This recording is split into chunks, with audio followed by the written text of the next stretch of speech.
Muy bien, vamos a hablar de introducción a la medicina, tanto la carrera como la profesión, la clase que nunca nos dieron, por cierto, y siempre quisimos que nos dieran.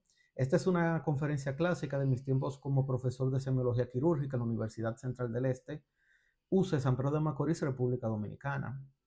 La medicina es la disciplina, ciencia, arte y técnica de la vida, la salud, las enfermedades y la muerte. Estas cuatro cosas son la medicina en relación a estas u otras cuatro. ¿Por qué razón? La disciplina es la práctica de aquello que debemos hacer cuando aún no queremos hacerlo. Y es que la medicina es una profesión, no solo de servicio y vocación, sino también de sacrificios. Y desde el momento en que decidimos ser médicos, nuestra vida cambiará y será diferente al del resto de las personas. Aparte de los sacrificios que conllevan, están las responsabilidades morales y éticas que ameritan, propias de un médico que ante la sociedad no son bien vistas. El médico debe entender que es obligatorio la disciplina para seguir formándose, actualizándose por el resto de su vida. Los médicos somos eternos estudiosos de la carrera y la profesión. La medicina también es una ciencia porque ciencia es el conjunto de conocimientos ciertos y sistematizados en torno a un tema en específico, demostrable y reproducible por el método científico, con datos e información basada en evidencia científica de grandes estudios. La medicina también se define como un arte porque el arte es una manifestación o actividad comunicativa estética por la que se expresan ideas o emociones. Y es que hay una parte de la medicina que va más allá del conocimiento científico y el ejercicio de la profesión, algo que muchos no tienen o no logran desarrollar, y es el arte de cuidar y sanar en cuanto a salud. Decimos que es una técnica porque técnica es conjunto de procedimientos, reglas, normas, acciones, protocolos que tiene como objetivo obtener un resultado determinado y efectivo. Disciplina, ciencia, arte y técnica es la medicina. Ahora, estos son los cuatro conceptos básicos en torno a los cuales está el estudio de la medicina. La vida la definimos como la propiedad de los objetos animados de la materia de tres cosas: relacionarse, reproducirse y nutrirse. Estas son las tres funciones básicas de la vida. La relación es comunicarnos con nosotros mismos o quizás otros organismos. La nutrición es el proceso por el cual nosotros reponemos las pérdidas orgánicas que sufrimos durante la vida diaria, es decir, preservamos el individuo como respiración, digestión, circulación. Y la reproducción es la preservación de la especie. Definimos muerte como el cese de la vida, eso no tiene mucha ciencia. Salud es el completo estado de bienestar físico, social y mental. Y de esa forma, enfermedad es cualquier proceso morboso que altere ese completo estado de bienestar físico, social y mental. Por eso las enfermedades no solo son físicas u orgánicas, que son las estudiadas por la patología. Pato, en griego, quiere decir dolencia. Tenemos enfermedades mentales, vista por la psiquiatría y la psicología, que no es rama de la medicina, y tenemos enfermedades sociales, vista por la sociología y sobre todo la salud pública. Estas son las ciencias básicas de la medicina. Ciencia básica son aquellas que estudian el cuerpo humano y el ser humano en condición normal de salud, no en enfermedad. Aquí entra la anatomía, que es el estudio de la estructura y forma del cuerpo a nivel de órganos, aparatos y sistemas. Tenemos la embriología, que es el estudio de la vida antes del nacimiento, donde vemos la formación y desarrollo de los órganos y sistemas. La histología es el estudio de los tejidos, esto a nivel microscópico. La fisiología es el estudio del funcionamiento y naturaleza de los órganos, sobre todo explicado por métodos físicos y químicos. La bioquímica es la química de la vida, la farmacología el estudio de las drogas, que es cualquier sustancia química que hace algún cambio en el cuerpo. La microbiología es el estudio de los microorganismos o microbios como parásitos, hongos, bacterias, virus. Y la semiología es el estudio del diagnóstico e interpretación de enfermedades por medio de síntomas y signos. Es el arte de la historia clínica y el examen físico. Y aquí hay que definir la diferencia de un signo y un síntoma. Síntoma es la manifestación clínica de una enfermedad subjetiva. Es decir, la forma de yo saber que el paciente la tiene es porque él me lo dice. Yo no lo puedo demostrar. Es el caso del dolor. Tenemos los signos, que son manifestación clínica objetiva de una enfermedad. Aparte de que el paciente quizás lo puede ver o sentir, yo como médico lo veo, lo escucho, lo palpo o lo interpreto y es demostrable. Hay signos físicos que lo ve el examen físico y signos químicos por medios de laboratorio. Les pongo en negrita anatomía y fisiología porque son las dos ciencias básicas principales en la medicina. Son las dos a las que siempre volvemos durante toda la carrera y yo les exhorto siempre que vean cualquier materia, volver a repasar la anatomía y la fisiología en relación a esa asignatura. La semiología está en negrita y subrayado porque para mí es la rama más importante de la medicina y la que nos acompaña durante toda la vida. Y no solo es una ciencia básica, a la vez la semiología es una ciencia clínica. Clínica son las ramas de la medicina que estudian el paciente enfermo, es decir, en condiciones anormales. Aquí entra principalmente la fisiopatología, que busca explicar principalmente por medios físicos y químicos alterados el por qué las manifestaciones clínicas de las enfermedades, signos y síntomas. La anatomía patológica, también llamada patología estructural y funcional, es la contraparte de la fisiopatología. Ve los cambios estructurales y funcionales visibles, macro y microscópicos, anormales por las enfermedades. La medicina forense aplica conocimientos anatómicos y médicos a la ley principalmente, la parte legal. Virología, bacteriología, parasitología, estudian ya las enfermedades producidas por virus, bacterias, parásitos. La semiología la tenemos aquí de nuevo, porque es el puente de las ciencias básicas y las clínicas. Y la epidemiología es sobre todo el impacto de una enfermedad en grupos de personas. Para muchos esta es la parte más importante de la medicina. La medicina tiene varias fases. El ciclo común o premédica son esos semestres en los cuales vemos materias comunes, no solo otras carreras, sino de otras facultades incluso. Aquí vemos física, matemáticas, letras, historia, y esto se debe a que lamentablemente muchos estudiantes que vienen de colegios, escuelas, de el nivel secundario o bachiller, como se llamaba antes, tienen lamentablemente déficits, y aquí es que se buscan subsanarlos. Tenemos el periodo médico preclínico de ciencias básicas, que es aquí donde entramos ya a medicina. Aquí solo vemos estudiantes de esta misma carrera. La mayoría son teóricas y una que otra son laboratorios en la misma universidad. Tenemos luego el periodo clínico, llamado por algunas universidades de ciencias avanzadas o preinternado. Aquí es que vemos materias que corresponden a todas y cada una de las especialidades y subespecialidades médicas, como dermatología, cardiología, cirugía, ortopedia, etc. Aquí la mayoría de las materias, aún sean teóricas, pueden ser en el hospital, y ya las materias prácticas son en el hospital, ya sea en consulta con el especialista o en quirófano.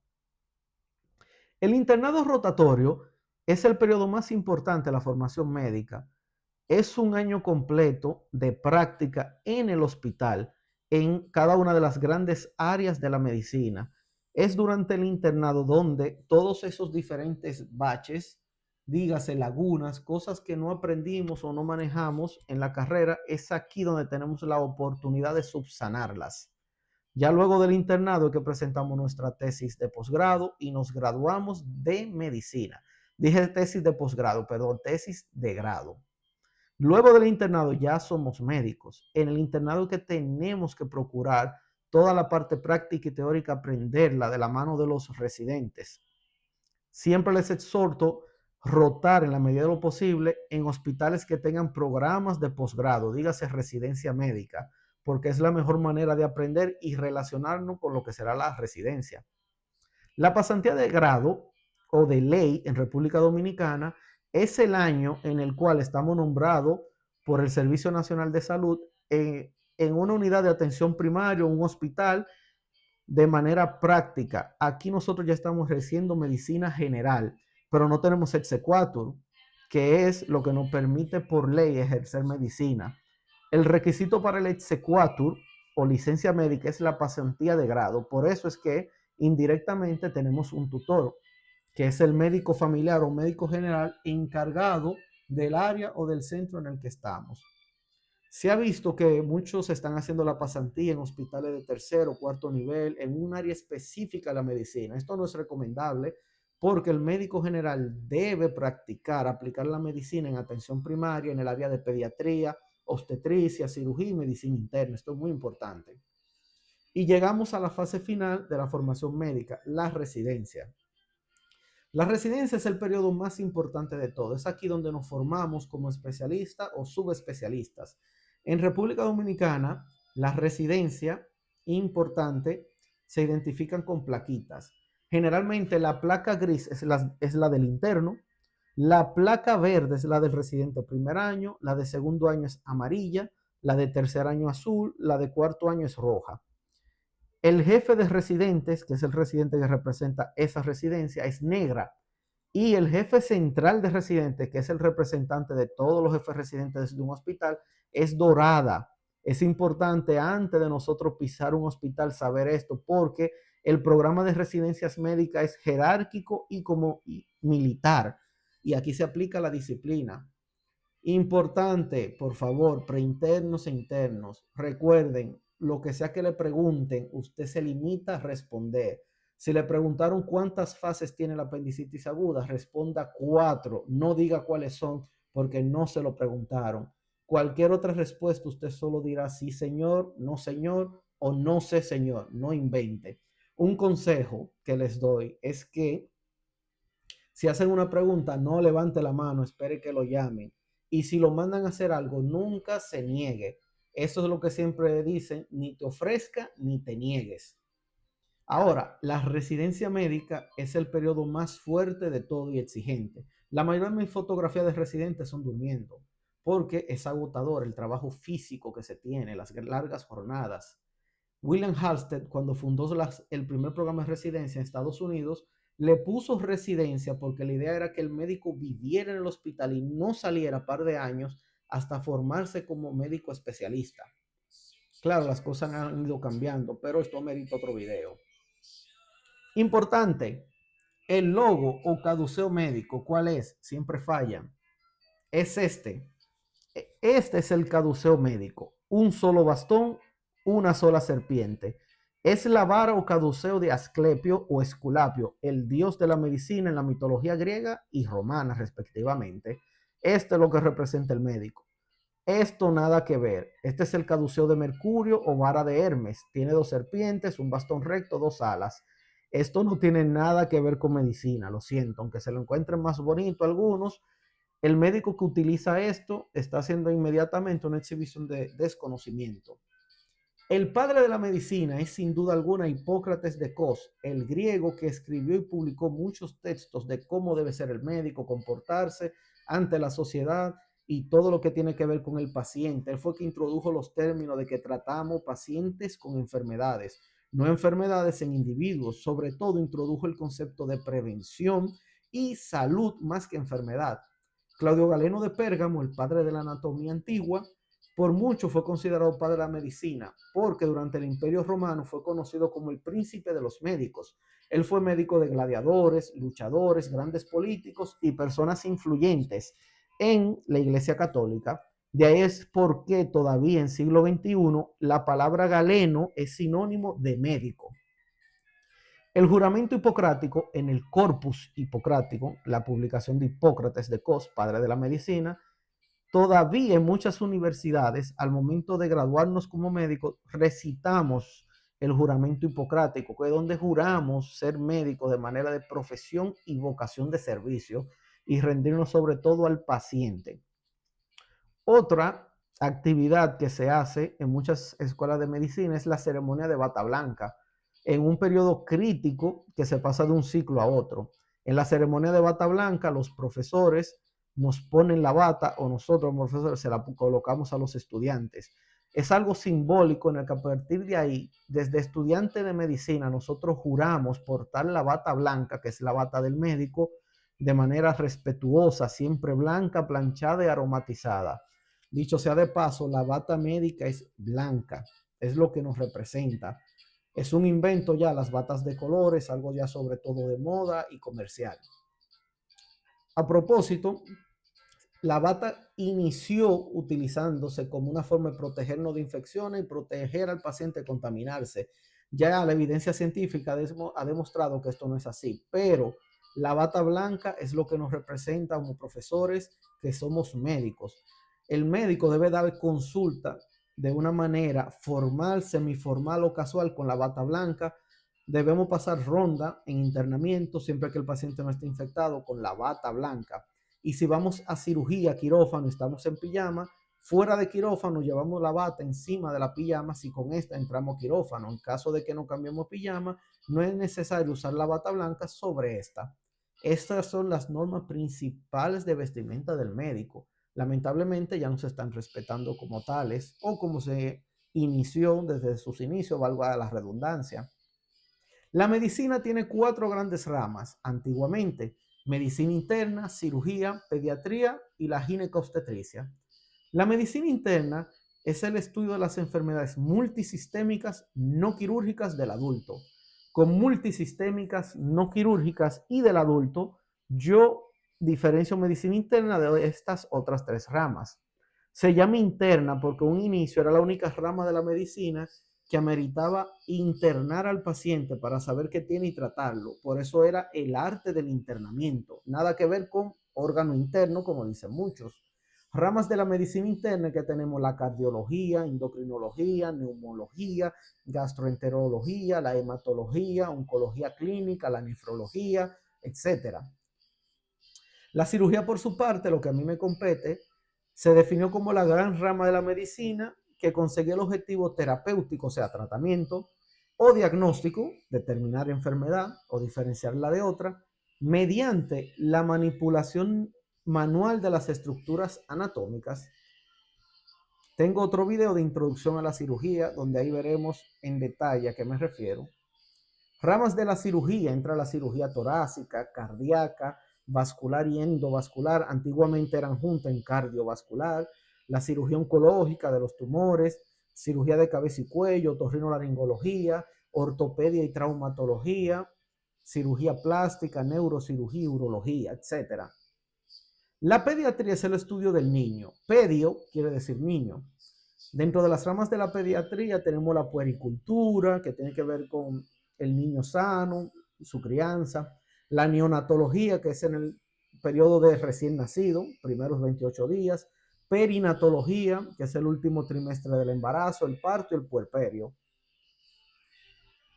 ginecobstetricia. Son en realidad 2 ramas de la medicina que en la mayoría de los países están en una misma especialidad. La ginecología es el estudio del aparato reproductor femenino, incluyendo las mamas y sus enfermedades, ya sean clínicas o quirúrgicas. La obstetricia, por su parte, es el estudio del embarazo, el parto y el puerperio.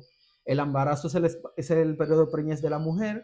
El parto es como culmina el embarazo, ya sea por cesárea, que es cirugía, o parto vaginal, que es la forma natural.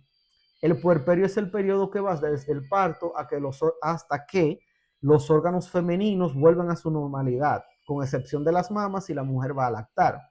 Generalmente el último órgano que vuelve a su normalidad fuera de las mamas es el útero, y eso ocurre en un periodo aproximado de 45 a 60 días. Actualmente la medicina cuenta con estas 4 grandes ramas. La clínica se definió en un momento como el lecho del enfermo en su cama, clino, quiere decir cama en griego. Se definió como el conjunto de manifestaciones de una enfermedad de un paciente. Por eso algunos dicen todavía cuadro clínico, el conjunto de signos y síntomas de una enfermedad. Se definió en otro momento como las destrezas intrahospitalarias de un médico, y todavía algunos la definen como las ramas de la medicina que no operan, pero eso no es así. Tenemos la clínica quirúrgica, clínica internista, pediátrica y ginecológica. Las ramas clínicas de la medicina es lo que antes eran las 4 grandes ramas. La tanatología es el estudio de la muerte, en parte aquí entra la medicina forense. La salud pública es la parte administrativa epidemiológica, aquí entra, por ejemplo, la epidemiología. Y tenemos la investigación biomédica, dado que muchos médicos no tratan pacientes, sino que se dedican a la investigación. ¿Cómo clasificamos las enfermedades? Según el tiempo de evolución, es que se clasifican enfermedades agudas, subagudas y crónicas. Las enfermedades agudas son aquellas que tienen una duración de hasta 7 a 14 o 14 a 21 días, según el caso. Subagudas es un periodo ya de 14 o 21 días hasta un mes. Y crónicas, una duración mayor de un mes. Enfermedades crónicas son, por ejemplo, la hipertensión arterial o la diabetes. Tenemos, de acuerdo a la intensidad de los síntomas, enfermedades leves, moderadas o severas. El término grave ya está en desuso. De acuerdo a la relación con el nacimiento, las enfermedades pueden ser congénitas o adquiridas. Congénito quiere decir que está presente al momento del nacimiento. Génito o genital viene de génesis, origen. Y adquiridas son aquellas que vienen luego del nacimiento. La clasificación más importante de las enfermedades es en cuanto a su etiología. Se me trabó la lengua. Etiología es la causa de una enfermedad. Cuando estudiamos la etiología de una enfermedad, hablamos de etiopatogenia. Así, tenemos enfermedades congénitas, traumáticas, inflamatorias, infecciosas y neoplásicas. Enfermedades congénitas son las que están presentes al momento del nacimiento. Pueden ser deformidades o malformaciones congénitas o enfermedades hereditarias o genéticas, que pueden ser por mutaciones de un solo gen, varios genes, que es lo que se llaman monogénicas, poligénicas o multifactoriales o cromosómicas, incluso alteraciones en los cromosomas. Enfermedades traumáticas son aquellas producidas por un trauma. Definimos trauma como la lesión tisular por una fuerza ambiental mayor a su resistencia. El trauma puede ser cerrado o abierto, y a su vez el abierto penetrante o no penetrante. Esto pueden ser por herida por arma blanca, como en este caso, o herida por arma de fuego, que es un balazo. Ejemplo de trauma es el accidente de vehículo de motor. Tenemos por otro lado enfermedades inflamatorias, que son las que se caracterizan por los signos de Celso de inflamación, enrojecimiento, dolor, hinchazón, calentura o calor y tumor. Claro está, la mayoría de las enfermedades inflamatorias son infecciosas, pero la enfermedad infecciosa son aquellas producidas por gérmenes, microbios o microorganismos, ya sean virus, bacterias, hongos o parásitos. La mayoría de las enfermedades infecciosas son inflamatorias, pero hay excepciones. Por ejemplo, tenemos enfermedades inflamatorias que no son infecciosas, como el lupus eritematoso sistémicos, en el cual el cuerpo produce anticuerpos que atacan nuestras propias células y nos inflaman, por ejemplo, los vasos sanguíneos, y no hay un microbio de por medio. Y tenemos el caso de enfermedades infecciosas no inflamatorias, como es el caso de algunas fases de la sífilis, en la cual el paciente no tiene inflamación alguna, pero tiene una infección. Y por último, las enfermedades neoplásicas. Neo es nuevo y plásico, de plástico, moldeamiento, forma o desarrollo. Neoplasia es cuando hay una división celular anárquica y acelerada que puede dar lugar a la formación de un conglomerado de células que dan lugar a una masa, que es lo que se llama tumor. Las neoplasias y los tumores pueden ser benignos o malignos. Benigno es aquel que no tiene la capacidad de diseminarse a otra parte del cuerpo. Maligno es aquel que sí lo puede hacer, y eso se llama metástasis. Y inmediatamente tenemos un tumor o una neoplasia maligna, hacemos el diagnóstico de cáncer. Y nada, la mayoría de los términos ya médicos para introducir nuestra hermosa carrera están en la semiología. Y nada, por último, los dejo con imágenes de mi pueblo natal, San Pedro de Macorís, municipio cabecera de la provincia homónima de la región este de la República Dominicana, con su lema de tierra de grandes peloteros y cuna de grandes poetas, o donde todo comenzó, porque por décadas fue el centro cultural, social, turístico, económico y deportivo del país, lo que le valió los nombres de la Tacita de Oro, la Sultana del Este o Ciudad de los Bellos Atardeceres. Y nada, un saludo a todos los petromacorizanos.